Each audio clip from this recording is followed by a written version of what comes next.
The whole concept of the right of worship is now being challenged. And I think on Thursday, the Human Rights Council have to give a decision on it. Towards the end of the last month, a person called Solvan Momita asked for permission to go in front of the Turkish embassy in Sweden to burn a Quran. The police refused permission. The Supreme Administrative Court gave permission, claiming it's a right of expression.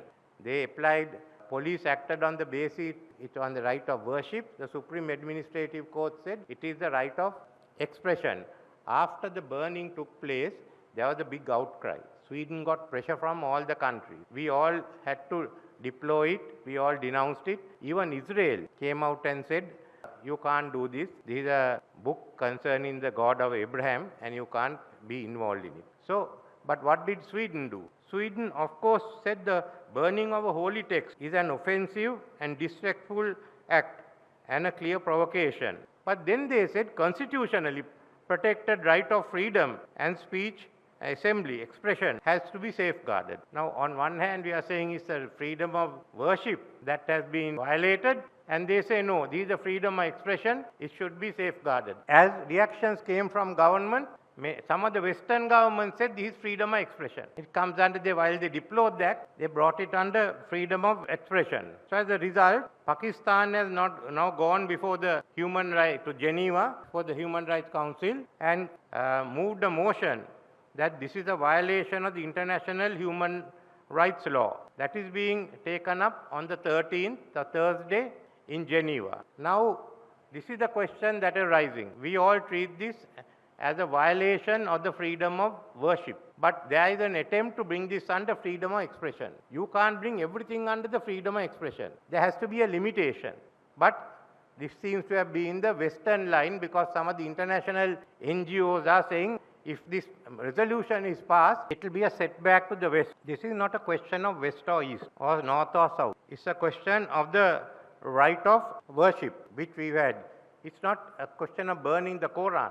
I, for one, am not an adherent of Prophet Muhammad, but I think there are a lot of valuable items in the Quran, which all of us can make use of. Similarly, in the Bhagavad Gita, in the Rig Vedas, in the Bible, we all find. Similarly, there are non-Buddhists who find things, useful passages in our own text like the Dhammapada, the Tripitaka. So all of us regard this as an attack on religion. But for some of the Western countries, it's one of expression because they are trying to expand the concept of expression to cover disorder. And as a result, they feel that the values, the Western value system has to be imposed. We are all for democracy. And I, for one, am not going to fight. I'm only speaking on this issue. I'm not speaking on another issue about Sri Lanka because I have accepted the fact that we have not fulfilled all our obligations according to the agreement signed between former President Mahinda Rajapaksa and the former UN Secretary General Ban Ki-moon, and that we will fulfill it. So we have decided whatever be our views, let's go ahead and fulfill our obligations. Now what we are asking the human rights in Geneva is, why are you silent? Why hasn't the Commissioner made a statement? Why are you going to wait for a vote? Now this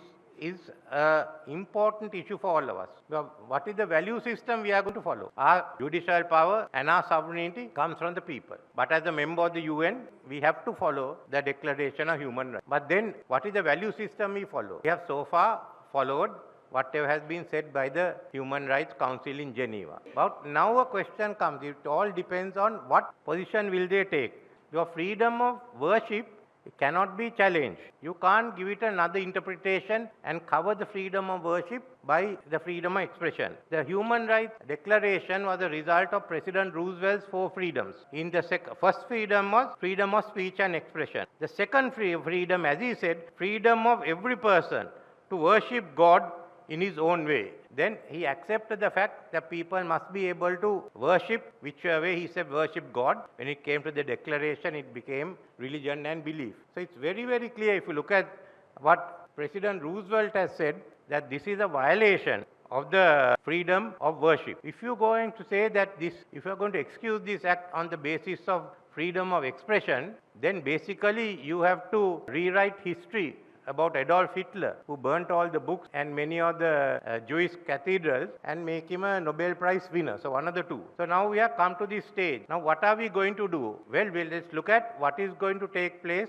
on Thursday. If the Human Rights Council gives in to pressure and says this is a freedom of expression, then there will be a total break between most of us in the South and the Western value system. On the other hand, if they say this is a violation of freedom of worship, then they must define the limit of freedom of expression. It's a question of freedom of expression and public harm. What is it that you have to follow? So this is the issue that is coming up there. But I have asked the government, I have asked the foreign minister that we should also take it up in the Commonwealth. Let's take it up in the Commonwealth. And then the Justice Minister and others can go and argue the case. I said to first speak to the Secretary General of Commonwealth. And I think Commonwealth then must take a leading role in human rights. You can't leave it to one section of the people where it gets politicized. It has to be the right of all the people. So this is a big test. Are the Human Rights Council going to accept the freedom of worship and put limitations on the freedom of expression? Are they not going to do it? Nevertheless, this is the beginning, I think, of us trying to get our own values, the values of the global South, into the Human Rights Council where it has to be respected. This was a very important issue, and since